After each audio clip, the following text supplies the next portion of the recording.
नमो भगवते वासुदेवाय नमो नमः।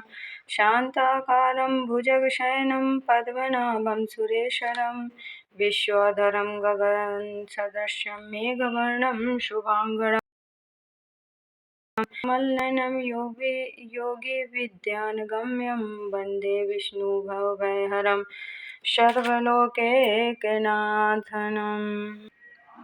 आज 7वें अध्याय का अध्ययन करेंगे। नारद जी ने कहा, हे राजन, कार्तिक मास में व्रत के नियमों को मैं संक्षेप में बतलाता हूँ, उसे आप सुनिए। व्रती को सब प्रकार के आमिष, मांस, उड़द, राई, खटाई तथा नशीली वस्तुओं का त्याग कर देना चाहिए। व्रत ग्रहण नहीं करना चाहिए, किसी से द्वेष नहीं करना, तीर्थ के अतिरिक्त अन्य कोई यात्रा नहीं करनी चाहिए। देवता, देव, ब्राह्मण, गाय, व्रती, नारी, राजा तथा गुरुजनों की निंदा भी नहीं करनी चाहिए। व्रती को दाल, तिल, पकवान व दान किया हुआ भोजन ग्रहण चाहिए। किसी की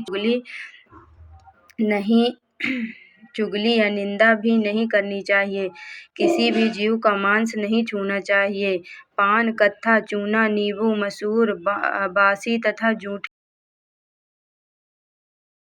तथा भैंस कांस्य के पात्र, बहुत छोटे घड़े का पानी तथा केवल अपने लिए ही पका हुआ अन्न।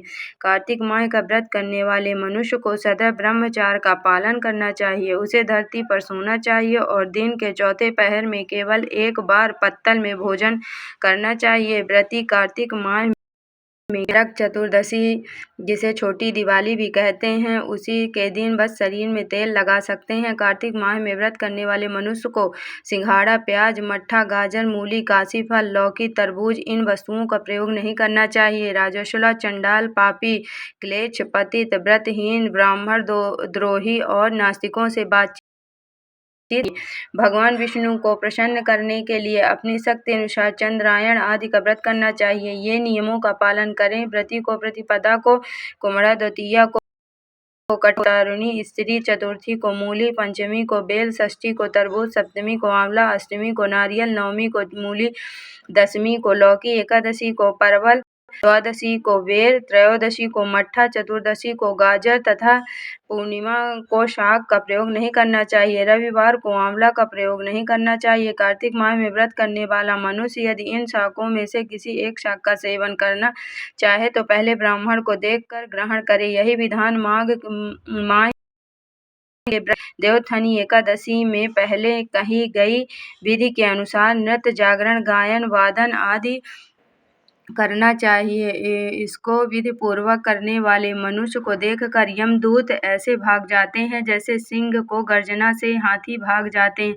कार्तिक माह का व्रत सभी व्रतों में श्रेष्ठ है। इसके अतिरिक्त जितने भी व्रत यज्ञ हैं वह हजार संख्या में किए जाने पर भी इसकी तुलना नहीं कर सकते, क्योंकि यज्ञ करने वाले मनुष्य को सीधा वैकुंठ की प्राप्ति होती है। जिस प्रकार रक्षक करते हैं, उसी प्रकार कार्तिक माह का व्रत करने वाले की रक्षा भगवान विष्णु की आज्ञा से इंद्रादि देवता करता है। वहीं पर उसकी